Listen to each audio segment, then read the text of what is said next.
Сәлем достар, бүгін мен сіздермен күздік салат деп аталатын өте ағзаға пайдалы салат түрімен бөлісемін.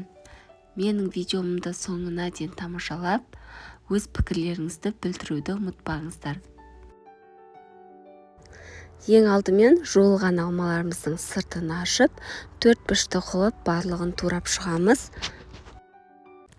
Қайнатылған қызылшаларымыздың сыртын ашып, оны да 4 бұрышты қылып кубиктеп турап шығамыз.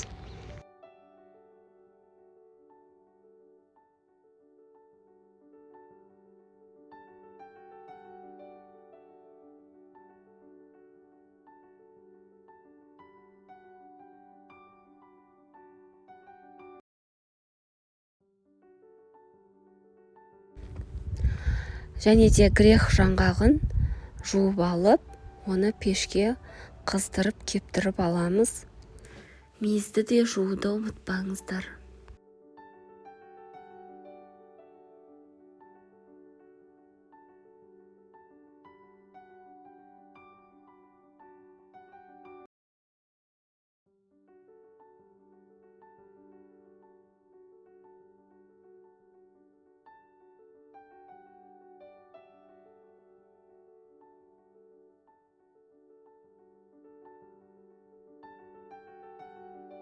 Бұл салат түрін күзгі салат деп атасақ та болады.